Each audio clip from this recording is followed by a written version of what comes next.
It's the Phantom Family Podcast. Why, hello there, friends. Welcome to the Phantom Family Podcast. I am Tori Phantom, here with my husband, Jimothy. I am Jimothy. It's true, you are. Most days, yes. Some Most days, days. I'm known as Frank. When? Which days is that? Really, never. But do you remember our old house when we had a ghost and I used to say, "Calm down, Frankie," every time things would just randomly fall off the top of the fridge? I do remember that. Have we named this house's ghost? No, these are mice. These are definitely mice. There's definitely I've a never mouse or seen two. ghost poop. I've seen mouse poop. This is a mouse. Anyway, we have a mouse problem that we're dealing with. It's not a problem. Jinx. All right, so welcome to the Jim Talk Show. I'm here to talk about the best flavored water, and it is the Walmart branded one, probably. Tori, care to weigh in? Thank you. You're wrong. It's the Kroger brand. Thank you for unjinxing me. Also, yeah, it's not a problem because there's one, but it can turn into a problem if we don't. I tried to catch it the other day. There was chaos erupted in my house because I was cooking dinner, and as I'm cooking dinner, I see this little mouse run across my kitchen into the playroom, and I was like, I'm gonna get it. I'm gonna catch it because I catch them and I go release them somewhere else, and I get into the playroom and I have my eyes on this mouse because they move fast. Like you can't even blink. They're quick. They're quick as a mouse. Quick. They're so quick as a mouse. And so I'm calling my 9-year-old and I'm like, I need you to turn the stove off because I got into the playroom and I realized I was going to burn dinner. And she's like, I don't know how to turn it off. I said, but you know how to read the word off, darling. So you can certainly twist the knob until it says off. But she gets nervous around the stove. So she's like, I don't know. And I said, no, it's okay. It's okay. You just have to twist it until it says off. And I'm just staring this little mouse in the eye. And so she's like, okay, I did it. She's like so proud of herself. She's like, why did I have to do that? I was like, come here. And then she's like, oh, it's so cute. And I was like, I know, it's so cute. And she goes, can we keep it? I said, I don't have a mouse cage. Also, we don't have a choice because did you catch it? No, I didn't. We almost caught it. Then technically we are keeping it. We are. She went and got me a bowl. We were gonna catch it in a bowl, but it was small and it got away. So it's a mouse, not a salad. Yeah, it was not a salad mouse, and I did not catch it in the bowl, but I will. In a bowl? Probably. I didn't have anything else to catch it in. I think we had cardboard boxes in that room. We'd be getting packages quite frequently. We'd be getting packages, but I didn't have a box, so I thought bowl. They start with a B-O, and they just don't catch mice. So I guess you weren't wrong. I was trying. But we did have fun trying to catch a mouse. That does certainly sound like an eventful week. My birthday was this week. It was. Happy birthday. My birthday's over now, but Happy thank birthday. you for that. I did nothing. I went to work that day. I made you dinner. Yeah, but I'm saying I didn't do anything. I got you a cake and a cheesecake. Steak and a cheesecake, yes. And a cake. I didn't eat the cake, though. I just ate cheesecake. That's true. But it was my birthday. It was a good cake. I just didn't Chocolate. do anything. Sometimes people say they go out and they do stuff, like they'll do things. There's a pandemic, and also I'm not an introvert. I just don't wanna. That is the best way to describe you ever, because you're certainly not an introvert. You literally just don't ever want to. I just don't want to. Yeah. Don't want to what? Yes. Exactly. That's the answer. Precisely. But I am glad that there are people that want to listen to us. We had a lot of great feedback this last week. That was really awesome. If you haven't made your way over to the Anchor site where we're hosted, there are a lot of cool features over there. Check that out. You can actually leave a voice message. So if you've got feedback or you need help or have a question about anything, that's all right there. There is a button where you can support us financially each month, which is really awesome. We do have one monthly supporter. Shout out to Elizabeth Levi's Jeans, or Elizabeth Levis. Not really sure how you pronounce it. Not sure at all, but thank you, Elizabeth. Thank you so very much. Thank you, bestie. So check that out over at Anchor. Anchor is actually really cool. Anyway, you know what else I've been doing this week, Jimothy? What have you been doing? Making TikToks. Not surprising. You're not surprised? Not very, no. I never am on TikTok. I don't know how. Yeah, you don't make like 4 a day. I only make like 2. Anyway, so I made a TikTok the other day. Shocking. And I kind of got some really mixed reviews on it. And I kind of think it's a topic we should talk about, like if you're interested maybe on this podcast where we talk about things. Oh, cool. Is it about Transformers, like the cars and or the electrical things that they put up on the light poles outside the house? Like the movie? No, not like those. Oh, no, nothing like that. What I was talking about was I made this TikTok the other day. I was doing my thing. And I was saying how I don't punish the kids and that we like to go towards natural consequences and discipline over punishment. And what was interesting to me was the amount of backlash I got for that. And I'm fine. I'm fine with criticism. I'm fine with people disagreeing with me. I mean, constructive criticism. If you're just being a jerk, I'm just going to like look at Jim and be like, this person's a jerk. Yeah, and I'm probably going to agree. Yeah. So like if you're mean to us, like we're just going to call you a jerk on our own time. But not to your face, because that would be rude. That would be rude, But that's the thing, is that disagreeing is fine, but being rude to people isn't. And so that's why we're not rude to people. We just call you a jerk to each other. I don't know if that makes it better. Either way. I take screenshots and share it in the group chat, too. You have a group chat? Oh, I have many group chats. All right. Anyway. So what was interesting to me was just the idea of the semantics behind these words. Because I think everybody views these words in a different way. And because it is the English language, they kind of all have different meanings based on how we say them or what we believe they mean. Like bear and bear and bear? Or buffalo, buffalo, buffalo, buffalo, buffalo. No, because those are all the same words that mean different things, but these are all different words that can mean the same thing. Oh, homonyms versus homophones. Got it. Precisely. It's like you just did the third grade too. Anyway, so my question for you, Jimothy. Okay, I'm ready. How would you define punishment versus discipline versus consequence? Consequences are something that arrives because of your actions. Whether those are good or bad, those are results. Consequences are results of one's actions. Punishment, I would say, is a negative thing. So something negatively applied to an individual as a consequence. I would say discipline is how you would go about giving the consequences, or discipline would be a structured way of giving the punishment, whether the punishment is, how severe it is and all that. I would say that would be the disciplining. See, I really like your response here because I totally just put you on the spot and didn't tell you what we were going to be talking about this week or what I was going to ask you. So that's fine. I don't need to know. I'm a walking dictionary or thesaurus, whichever one has the words. But I would say that's probably one of the reasons that Jimothy and I kind of parent the same way, is because we have very similar ideas of what these different terms mean. And so for me, a consequence is going to be something that can like immediately and naturally happen as a result of something you did, much like you were saying. And discipline is when someone is kind of applying a consequence, right? Because like maybe your kiddo did something wrong and perhaps they wouldn't have faced a consequence had they not been caught, but we caught them doing it. We saw them doing it. We need to correct a behavior. So we are going to implement a consequence. And that would be discipline for me. Whereas punishment, I see that just in connotation as a sort of negative reinforcement. Not even reinforcement. It's just like this negative, I want to stop a behavior right now. And I am more focused on how I feel about my kid's behavior than I'm focused on wanting to change my kid's behavior. And so that's certainly... There's a lot of room for discussion on how we all view those words differently. But I wanted to kind of start the show with how Jim and I feel about these different terms. I'm a Virgo, not a Gemini. Thank you. Oh, my goodness. This guy. Anyway, I wanted to start the top of the show with our personal feelings about these terms, because if we were to have a discussion about what those terms mean without defining what they mean to us, and you feel differently about them, that's going to be kind of... not able to understand. Confusing. That's the word for not able to understand. There's actually a word for that. Confusing. That was a very good example of defining confusing.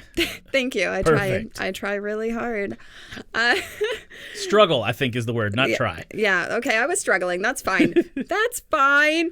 Either way. So I did say in my video, I said that I don't punish my kids because I don't. I don't want to ever make my kids feel bad. My kids might drive me up a wall sometimes, but I still don't want to make them cry. And when I think of the word punish, when I think of punishing kids, I think that I am now yelling and screaming at them to make them feel bad for doing bad, and that's not ever what I want to do. I want to see them doing bad. I don't want to see them doing bad. You don't want to see them doing bad. If I see them doing bad, I want to correct that behavior and guide them to making better decisions. Now, sometimes does that mean we need to have a consequence? Yeah. Does that mean it needs to be severe or harsh? No. Not at all. And that's working for us. But that's so for me, I don't want to punish my kids because I don't ever want them to feel bad. Like, and sometimes they are gonna feel bad, but I don't want to be responsible for that. I want to be responsible for building them up. How do you feel about punishment, Timothy? I think that if they eat all my French fries, I'm going to tell them how I feel, but I'm not going to like hit them or anything. I'm just going to be like, why did you couldn't have saved me one? I came home today and I knew there were Oreos in the cabinet at lunchtime, but then I came home and there were none. There was only 2, and me and one of the kids got to them. Yeah, well, We hid in the playroom to eat them because we didn't want the other kids to feel bad. that is smart. Because out of sight, out of mind, like they didn't know they were missing out if they didn't see it happen. Yeah, so you did bad, but I didn't punish anyone. I was just like, okay. I didn't do bad. I bought the Oreos. See, I faced my own consequences there by not eating them at lunch when I saw them. You faced your own consequence by not buying your own Oreos.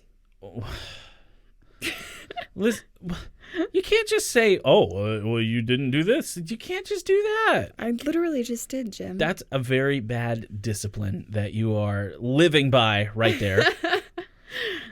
Anyway. I'm also confused. That's fine. That's fine. It's where I live. So I typically, when I talk about the kids misbehaving and correcting behaviors, I err on the side of consequence. And what I mean by that is that I want reasonable, related, direct consequences to their action. Oh, like when they run across the living room and they go to jump on the couch and they smack their knee on the edge of it or something. And what is my usual thing when I know that no one is hurt, but I see that they've flopped themselves into the floor by doing something silly that they could have prevented? What do I say? Timothy is such a dad because what he likes to say is, "What'd you learn?" What'd you learn? And the answer is nothing because they get up and immediately repeat the action. So they have learned that I didn't get hurt that bad, so oh well, I'm going to keep going. But that's so I will give an example is that my 5-year-old recently started drinking my bottled water, and she knows how to take the cap off, but she wasn't putting the cap back on. Never does. Never does. Well, she does now. But so this started like a few weeks ago. She started taking the cap off, and she'd take a sip, and she would leave a near full bottle of water sitting in the middle of the floor without a cap on. And obviously, we have 3 young kids, and also Jim and I are not graceful humans. Clumsy, I am. Those bottles were getting dumped, right? And every one of them. So now, logically, you might think, okay, well, whoever dumped the water should have to clean it. However, I feel like a more suitable consequence here is, well, I'm putting the caps on my water. Jim doesn't drink bottled water, and my oldest daughter, she puts the caps on hers. I do drink bottled water, but I drink it at my bedside at night. And you put the caps back on. Yes. Exactly. But so, like, I knew this because I can see my 5-year-old do this. I spend a lot of time with the child. And so if I see the water get spilled, I find my daughter say, "Was this your water?" And she say, "Yeah." I said, "You didn't put the cap back on." "I know." "Okay, well, can you clean it up?" "All right." So is she happy that I have to clean it up? No, not necessarily. But does she also understand that she has to clean it up because she left the water in a place where it could be dumped? Yes, so she did. And I'll tell you, this went on for a few weeks. And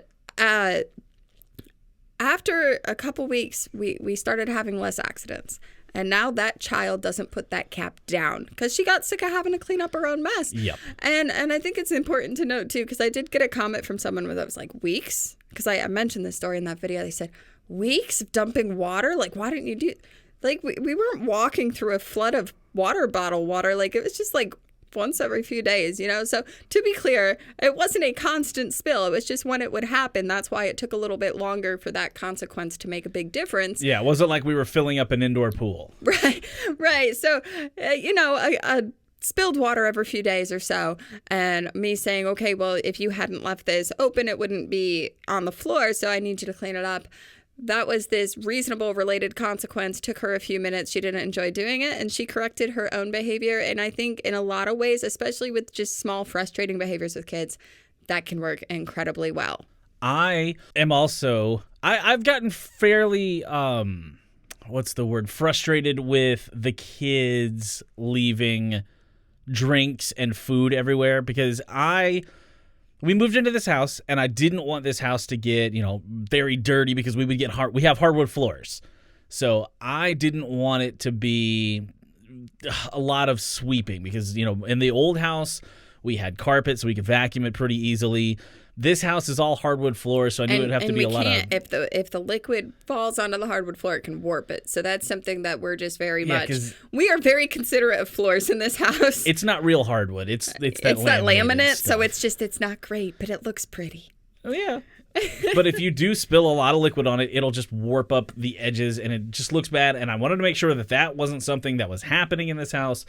So every time I see the kids with food in the living room, I say... "Where do we eat?" And I ask them that. And then they kind of grin and they say, "In the dining room." And then they go in there. Yes. And I think it's really about consistency, because I do a similar thing when it comes to cleaning up after ourselves at mealtime. Because especially with our 9-year-old, because for whatever reason, I feel like she's just such a busybody. She's more like I am. She gets distracted. But like our 5-year-old is like the MVP of cleaning up after herself at the dining room table, like better than you and I are. Clears her plate every single time. Never misses it. But our 9-year-old, it's like a 50-50. And so what I do is I will call her in the dining room and I say, "Are you done with this?" And she'll go, "Yeah." And I said, I don't know how to know that, because it's like sitting there, and then she laughs and she takes care of it. So it's like this consistent reminder, and the more we remind them, the better they do. And like, does it take a while? Yeah, but like our kids are kids they're our kids for us to care for and teach for at least 18 years. So like, I have time. At least 18 years. Some kids just don't leave. And yeah, I mean, and that's fine if that's the case, fine. Because then I'm going to get old and frail, and someone's going to have to wait on me. The way that I see it is that, like, 18 is when you're legally considered an adult, but I'm not rushing the kids out. Like, I want them to feel safe staying with me until they're ready to go out on their own, you know? I didn't move out of my house until I was 21. I was 17. We are not the same. No, there is a big difference between the environment that I came from and the environment that you came from, absolutely. Too. I think both of our environments came from a lot of punishment. Yeah. And I think that might be one of those things that defines how both of us see that, because we can both see this drastic difference between when we were punished and when we faced a consequence or were disciplined. Yeah. Because punishment was so much more severe. Yes, I would say that I was, as far as physically, being struck, physical, corporal punishment, I feel like the last time that would have happened, I might have been like 8. So it's been almost 30 years since someone struck me in a fit of parental rage. Yeah, parental rage, as it would go. But after that, I would lose things. So my punishment from then on would always be I would get my Nintendo taken away. So I would get that taken away all the time. I got a BB gun for Christmas. I would get that taken away all the time. What's your question? My question here is, you had all these things taken away. So yes. My question to you is, when these things were taken away from you, were they related to the thing you were getting in trouble for? I mean, immediately, yes. Like, I would, as soon as I would be getting yelled at for something, it would be immediately, go put your PlayStation or put your Nintendo on my bed. What I mean is not related to, like, they're disciplining you and say they're taking it away. What I mean is that, okay, your N64 is getting taken away. Is it because you did something wrong with the N64, or because that's just like that was just the thing to make you upset? That was my, I don't know what you would call it, my lovey. So yeah. that's what would be taken away. It had nothing to do with it. It wasn't like I stayed up too late playing, Super Mario 64, or I didn't do something like that, or I stomped on a turtle outside because I was playing Mario. It had nothing. The Nintendo 64 was... What a weird thought you just put in my head. Yes. All right. The Nintendo 64 was just collateral. It was just a token that they used to... Exactly. That was something I liked, so that was something I lost. And see, and I understand how some parents can use that process. And like, I'm not judging anyone who does it. I always want to be clear about that when I make these. Like, I don't judge anybody for parenting any way that works for them, so long as you're not abusing your kids. Like, you know, we're all going to do different things because we're different people with different experiences. But for me personally, I want the consequence, the discipline to be related. And so have I taken away an iPad before? Yes, because that iPad was being used when I asked you not to do it, or that iPad was being used when you were supposed to be doing schoolwork. Because like a lot of things for the kids, I do give them kind of this personal time management, personal responsibility. Kind of free range sometimes. Yeah, and because I can tell my 9-year-old, hey, I need you to clean up the playroom at some point today. And she can say, okay. And I know like eventually she's going to get to it. And so that's not a problem. But one of the things in our house is I very much high prioritize education. So if my kids are supposed to be doing schoolwork, like if she's supposed to be doing schoolwork and she knows she has the schoolwork, but instead decides to say, oh, no, my schoolwork's done so she can get on the iPad. And then because I am going to check her work, I do every day just to make sure she didn't miss anything. Like we're doing virtual school, so like I have to make sure she didn't miss anything. Make sure that together. Like even accidentally missing something, like she overlooked more what I mean. it. Like I trust that she thinks she did it all, but sometimes like if that's the thing I've just noticed with our 9-year-old is that if she feels really frustrated or overwhelmed by something, and this is a behavior that we have since fixed, but it was really in the beginning of virtual school, so like a year and a half ago. Yeah, back when it was brand new. Right, back when it was brand new. If she didn't understand an assignment, she would just not do it and lie about it. And so that kind of took this process over a month where I was kind of frustrated because I felt like, why is she lying to me? So I was, I'm going to take the iPad because you're lying to me about the assignment. Now you're on the iPad. And what it come to find out, like she just didn't understand it. And that was her coping mechanism, was avoidance. And so we had to come up with a new plan to make sure her stuff got done without her avoiding it or lying about it.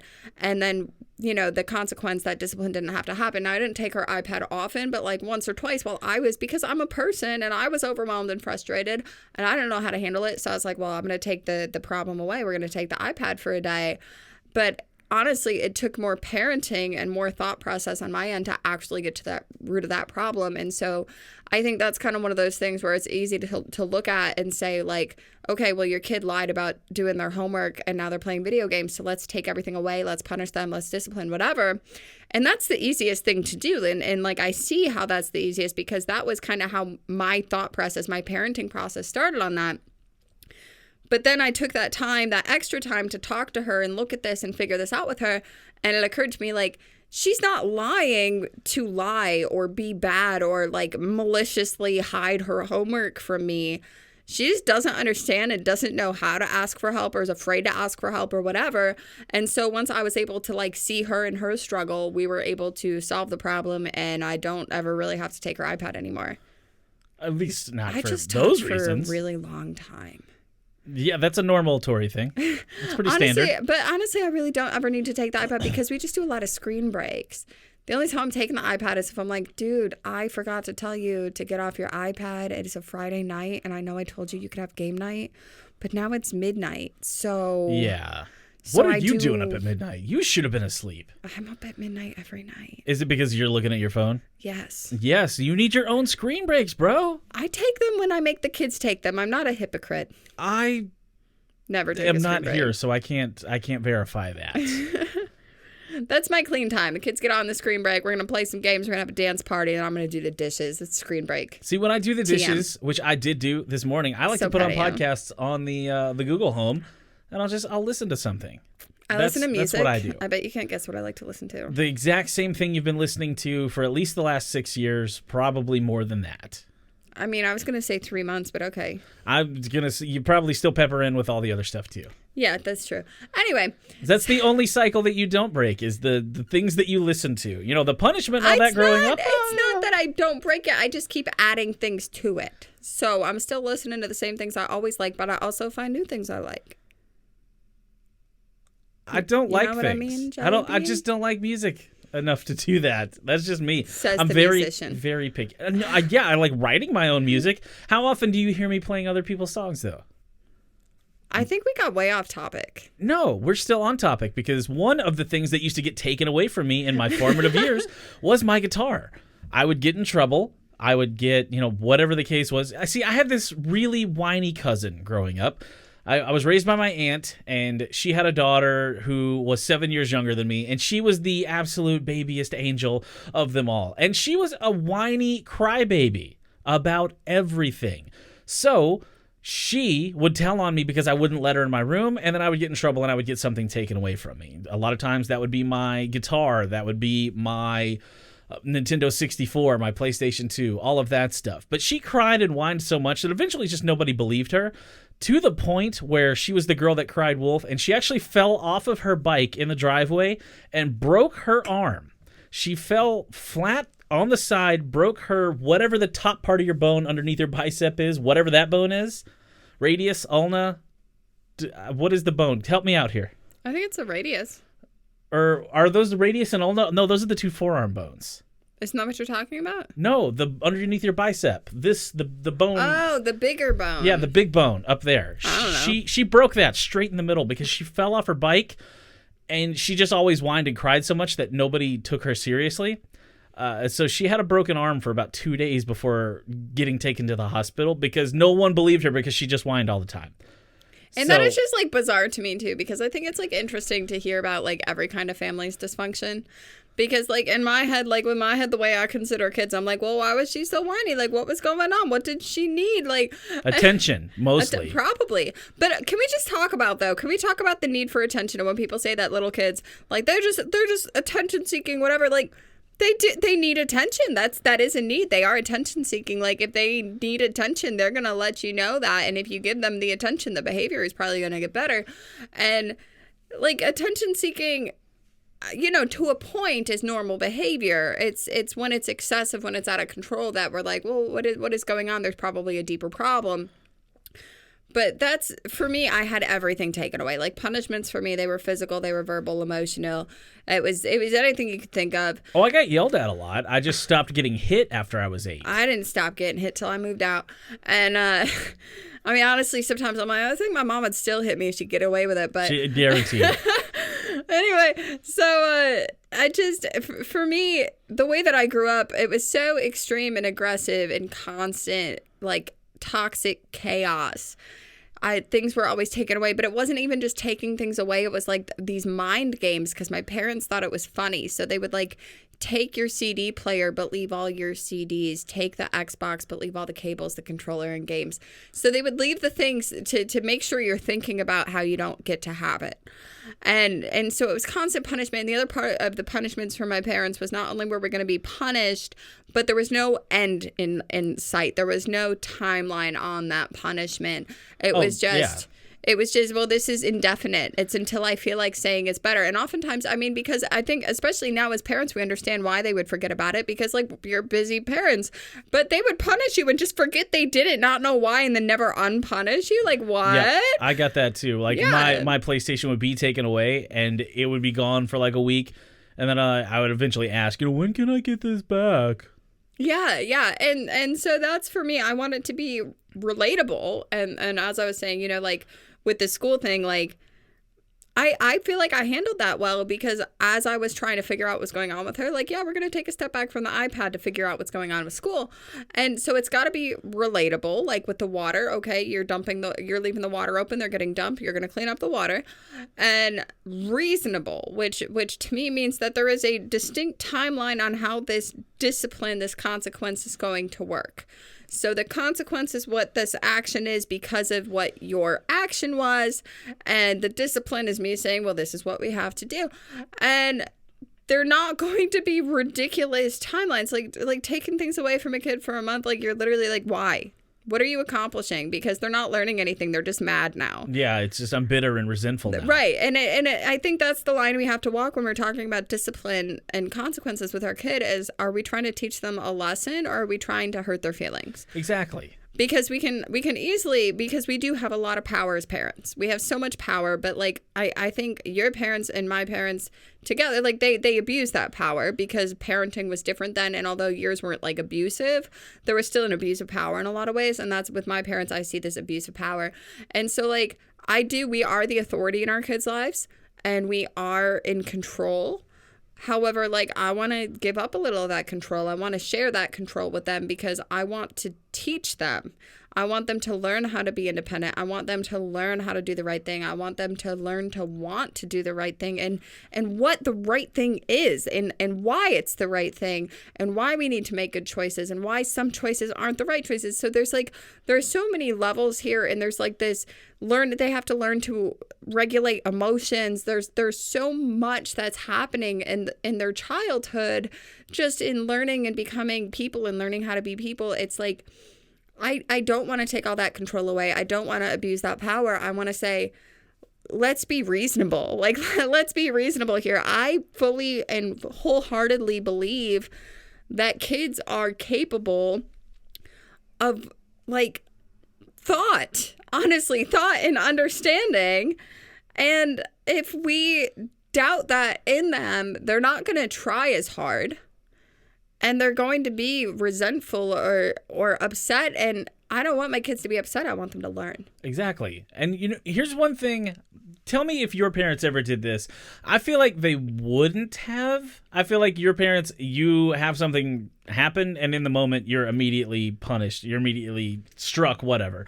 Anger. Immediate anger, yes. Yeah, immediately. Because there were times that I would get in trouble, and I would be told, like, you go wait in your room. I'm going to be in there in 5 minutes. I'm going to whoop your whatever, And it was like, I'd be in there just really sad. And then, 5 minutes would go by. And then I'd be like, okay, well, I'm over it now. Nothing's going to happen. And then they come in and I get grabbed up and then I get spanked, like, immediately then. And it's like, Did you forget? Like, what if like, obviously, what were you doing, bro? If it took you that long to come in here to do this, like, it's really not that big a deal. And plus, I feel like if you took that time, you should be able to calm down and not be, oh, wait, I got to go hit this kid. I will tell you, that is how my dad was, because my dad will still justify abuse, because I don't care. Spanking is still abuse. If you're hitting your child, it's abuse. You wouldn't hit your spouse. You wouldn't hit your partner. You wouldn't hit a stranger on the street. Why would you hit a small child? You wouldn't download a car. Well, like, why would you hit a small child who counts on you to take care of them? It's abuse. I don't care what kind of word you want to use for it. Anyway, my dad has still to this day justified the way that he would hit us by saying, well, I always made sure to calm down so I wasn't mad when I was hitting you so that I wouldn't go over the edge. And it's like, if you're not mad, then why are you hitting? What the heck are you doing, bro? Like, you can't use your words. You want me to use my words, but you can't use your words? Like, no, it's not. No, that ain't it. And so I think it's really interesting that you bring up this idea of your guardian at the time saying, hey, like, you need to go to your room and I need to take a minute to think about what I want to do with you, and how, like, horrible and negative that was. But for me, I actually use that same thing, but in a more positive way, because I've had moments with the kids where I feel so overwhelmed and stressed with something that has happened. I mean, you don't remember the moment it happened, but you remember me calling you, because I know, like, you and I have different reactionary ways, and you're more likely to be upset at something, where I'm just really good at just being like, it is what it is. And years ago, our kids were fighting over a water bottle, and for whatever reason, the water bottle flipped. It went and it smashed our TV. It was a nice TV and it smashed it. Freak accident, my first 4K TV ever. Children destroyed it. Yeah, it was a freak accident, though. Like, it literally, they weren't purposely trying to break this TV. It was an accident. But I was upset, and I knew Jim was going to be upset. And so I watched this happen. I saw that TV break. And instead of sending my kids to their room to tell them, you go in there while I figure out how to deal with you, what I did is I said, I need a minute, guys. I need a minute. And I went and I gathered myself and I calmed myself down and I figured out how I wanted to deal with that and cope with that. Because the thing is I think a lot of times, especially when we're talking about valuables breaking and stuff, we are going to be more upset if our kids accidentally break something that has a higher monetary value, because we understand monetary value. Small kids don't. And so if we are reacting inconsistently when they break things, that's going to be really confusing, and eventually they will understand, but they're not understanding it, especially when they're really little. And so when I say I need a minute to figure out what I want to do, I'm not saying I don't want to do something to hurt you. I don't want to upset you because this was a mistake. This was an accident. It's like, I need to gather my own feelings. I need to gather myself so that I can come and and actually adequately handle this situation in a way that isn't going to damage you, but also conveys to you the gravity of this situation and why this is a big deal to me and why we need to be more careful, more aware, and do better. And so that's just kind of how I handle discipline, is that like sometimes it's quite easy for me to react and have this immediate natural consequence. And maybe it's going to be a thing of discipline where I have to direct that consequence, like, hey, you did this bad thing and now you need to do this. But it's always going to be related and reasonable.